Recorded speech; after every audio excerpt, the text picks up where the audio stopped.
अध्यक्ष पद प्रत्याशी अवध नारायण तिवारी द्वारा लगातार जनता से जनसंपर्क। जनता का मिला आशीर्वाद तो करूंगा नगर का विकास। अवध नारायण तिवारी। नगर पंचायत कोराव चुनाव में सरगर्मी तेज हो चुकी है। ऐसे में सभी प्रत्याशी लगातार जनता से जनसंपर्क करते नजर आ रहे हैं।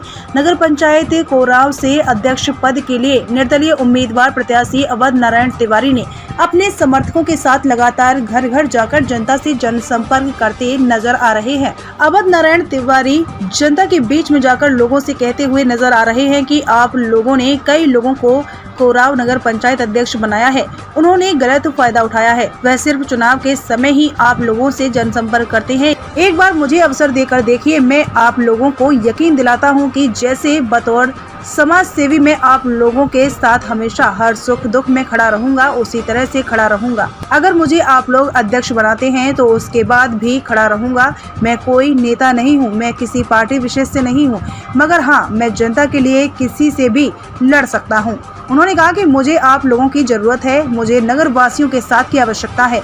जिस तरह से आप लोगों ने अब तक मेरा साथ दिया है, उसी तरह नगर निकाय चुनाव में मुझे आप लोगों के साथ की ही आवश्यकता है।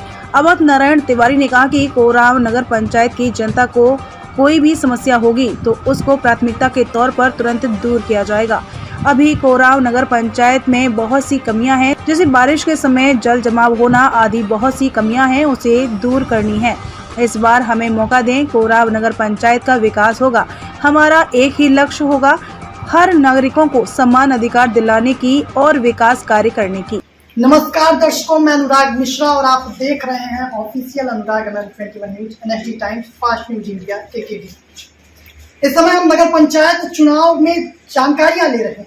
आखिर कौन से नगर पंचायत से कौन सा मतदाता किसको वोट करने वाला है, कौन से नगर पंचायत अध्यक्ष अगले हो सकते हैं। उम्मीदवार वैसे कई सारे हैं, लेकिन ऐसे में कहीं ना कहीं हर कोई दावेदारी अपनी ठोक रहा है और सीधे तौर पर सभी जमीन पर अब उतरते नजर आ रहे हैं और लोगों के साथ मिलना जुलना शुरू हो चुका है। ऐसे में हमारे साथ एक काफी अनुभवी नेता और जो कि खुद को समाज सेवी कहते हैं, कहीं ना कहीं लोग भी उनको समाज सेवी के नजरिए से देखते हैं और इस समय वो नगर पंचायत अध्यक्ष पद के उम्मीदवार है, दावेदार है। हालांकि निर्दलीय प्रत्याशी हैं, लोग इनको समर्थन दे रहे हैं। हम आपको एक वाकया बताते हैं। हमारे आने के दौरान कुछ लोग दूसरे प्रत्याशी के लिए अपने प्रचार प्रसार में जुटे हुए थे। इस दौरान हमें एक चीज देखने को मिला कि इनके जो भी समर्थक थे घरों में वो निकले और नारेबाजी शुरू कर दी उन्होंने। तो ये इनका जन समर्थन आप देख सकते हैं किस तरह से इनके साथ लोग जुड़े हुए हैं। सीधे तौर पर हम आइए आपको इनसे मिलवाते हैं। नमस्कार। इस समय किस सिंबल से प्रत्याशी हैं और क्या कुछ नाम है थोड़ा सा? मैं अवध नारायण तिवारी एक निर्दलीय प्रत्याशी के रूप में टाउन एरिया के चेयरमैन का चुनाव लड़ रहा हूँ। सिंबल क्या है आपका इस चुनाव में? अनार चुनाव निशान है मेरा। प्रत्याशी निर्दलीय हूँ मैं, अनार चुनाव निशान मेरा हुआ। आप काफी लोगों में लोकप्रिय हैं, जनसेवा के नजरिए से देखें या फिर किसी और रूप में। चुनाव में किस तरह से किन किन मुद्दों को लेकर उतरे हुए हैं हमारे दर्शकों के साथ साझा करें? देखिए, नगर पंचायत कोराव को आदर्श नगर पंचायत का दर्जा प्राप्त हुआ है। आप तो मीडिया के व्यक्ति हैं, जगह जगह जाते हैं, देखते होंगे। आदर्श नगर पंचायत है या नहीं है, इसको तो आप खुद ही बता सकते हैं। मैं कहूँगा थोड़ा सा तो ठीक नहीं लगता है। चारों तरफ भ्रष्टाचार, बज जाती हुई नालियाँ, सड़कें टूटी हुई सड़कें, प्रधानमंत्री आवास योजना में भ्रष्टाचार, तालाब के सुंदरीकरण के नाम पर भ्रष्टाचार, बिना काम कराए हुए करोड़ों रुपए निकाल करके डकार लिया जाना, इस तरह की तमाम अनियमितताएं नगर पंचायत में व्याप्त है। उन्हीं के संबंध में उन्हीं को दूर करने के नगर पंचायत का मैं चुनाव लड़ रहा हूँ। तो किस तरह से लोगों का साथ आपको देखने को मिल रहा है, आपके साथ किस तरह से लोग जुड़ रहे हैं, उस बारे में बताएं। देखिए, चूंकि मैं यहाँ का स्थानीय निवासी हूँ, लोगों के सुख दुख में हमेशा खड़ा होना मेरी आदत है। कोई पीड़ित परेशान व्यक्ति मेरे पास आया तो मैं उसकी तन मन धन से बराबर मदद करता हूँ। मृदुभाषी हूँ, किसी को कठोर वाणी नहीं बोलता हूँ। हो सकता है तो लोगों की कुछ न कुछ मदद करने की मेरी आदत है, इसलिए लोग मुझे समाज सेवी मानते हैं। समाज सेवी मैं हूँ या नहीं हूँ ये तो मैं नहीं कर सकता हूँ, लेकिन लोग मुझे समाज सेवी मानते हैं।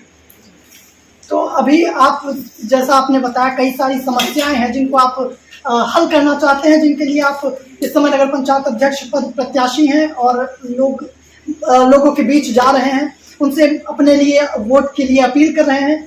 तो आगे आप लोगों के लिए क्या कुछ आपके कौन से मुद्दे हैं जिनको लेकर आप लोगों से सीधे तौर पर कह रहे हैं कि हमको वोट कीजिए? देखिए, मूलतः तो विकास ही मुद्दा होता है। जी। विकास कई तरह का होता है। विकास नगर पंचायत की मूल रूप से सड़कें हैं, नालियां हैं, जी। बिजली की समस्या है, सरकारी संपत्ति उनका रख रखाव, उनकी सुरक्षा करना, सरकार की स्कीम्स को लोगों तक पहुंचाना, यही मूल चीज है। इसी में हम लड़ रहे हैं, इसी की बात है। अच्छा, एक बड़ा सवाल ये भी है, कहीं ना कहीं कुराव का विकास अगर हम मेन सड़कों पर देखें तो वहाँ कहीं ना कहीं दिखाई पड़ता है, लेकिन वही जब हम गलियों में जाते हैं, कूचों में जाते हैं, घुसते हैं, हकीकत देखने जाते हैं तो कुछ और देखने को मिलता है। देखिए, मूल सड़कें तो PWD की हैं जी। उससे नगर पंचायत का कोई लेना देना नहीं है। मूल सड़कों से जब आप बाहर निकलेंगे, चारों तरफ घूमेंगे, तब नगर पंचायत का कार्य शुरू होता है। वहां जाने के बाद आप देखें, जहां बैठे हुए हैं हमारे घर पे, इसके सामने आप देखें तो सड़क की क्या दयनीय स्थिति अपने आप आपको स्पष्ट हो जाएगी। कई बीघे जमीन है टाउन एरिया के नाम पड़ी है, जो लोगों के द्वारा अतिक्रमण की गई है। किसी भी सरकारी योजना को अगर वहां बनवाना हो तो सरकार को सड़क जगह खोजनी पड़ेगी, और खोजने के बाद उस जगह को देखना, उसकी सुरक्षा करना इस नगर पंचायत का दायित्व है। आप उसके पेपर्स को देखें, टाउन एरिया के पेपर्स को देखें तो पता चल जाएगा, लेकिन मौके पे आप घूमे तो आप देखेंगे सारी चीजें नदारत हैं। किसी न किसी प्रकार का दबंग लोगों का उस पर कब्जा है, जिसको मुक्त किया जाना आवश्यक है। इन्हीं बातों को लेकर के मैं टाउन एरिया का चुनाव लड़ रहा हूँ। नगर पंचायत कुराव की जल जमाव की समस्या एक बड़ी समस्या है, जिसको लेकर अब नेता कहीं ना कहीं उतर रहे हैं, और उनका कहना है कि अब हम जब सत्ता में आएंगे, जब भी हम अगर अध्यक्ष बनते हैं तो कहीं ना कहीं उन समस्याओं को दूर करेंगे। तो क्या अभी भाजपा प्रत्याशी पिछले कार्यकाल में 5 वर्ष नगर पंचायत के अध्यक्ष पद पर थे। दूसरे प्रत्याशी जो निर्दलीय भाजपा की विद्रोही गई है, भाजपा की बागी प्रत्याशी चुनाव लड़ रहे हैं, वो 10 साल तक उस पद पर रहे। क्या उनको उस समय पानी की समस्या, जल निकास की समस्या दिखाई नहीं पड़ी? आप नगर पंचायत की पूर्वी सीमा पर गोपाल विद्यालय इंटर कॉलेज से पश्चिमी सीमा पर सरदार पटेल इंटर कॉलेज तक जाए तो आप देखेंगे कि सैकड़ों बीघा जमीन प्रतिवर्ष जलमग्न रहती है। न वहाँ धान की खेती हो पाती है, न वहाँ गेहूँ की खेती हो पाती है। मैं यहाँ का किसान भी, काश्तकार हूँ। मेरा भी एक प्लॉट वहाँ पे है जो कई 4-5 वर्षों से किसी दिन की कोई जुताई बुआई नहीं हो पा रही है। तो अभी इसको देख करके उन लोगों ने जितना अच्छा बुरा किया है वो तो किया है। मुझको लगता है कि उनकी क्षमता के बाहर का है ये कार्य करना, लेकिन मैं आपको आश्वस्त करता हूँ, अगर हमको मौका मिलेगा तो उसका निराकरण मैं करूँगा। नाले का निर्माण करा कर पानी का विकास कर दूंगा, पानी की समस्या का निदान हो जाएगा। आपको क्या लगता है, लोगों में रोष व्याप्त है इन समस्याओं को लेकर? लोग किसी का चयन इसलिए करते हैं वो हमारी मूलभूत समस्याओं को दूर करेगा, लेकिन अगर मूलभूत समस्या को दूर न करके व्यक्ति सिर्फ उस पद को सुशोभित करे और पार्टी की बात करके सिर्फ पार्टी की राजनीति करे, नगर पंचायत के बाहर जाकर के किसी कार्यक्रम में, पार्टी कार्यक्रम में सम्मिलित तो विशिष्ट माने फीता काटे, तो लगता है कि नगर पंचायत जनता के साथ अन्याय कर रहा है। ऐसा उसको नहीं करना चाहिए। हमारी सीमा निर्धारित है, हमारी सारी राजनीति सिर्फ नगर के अंतर्गत होनी चाहिए।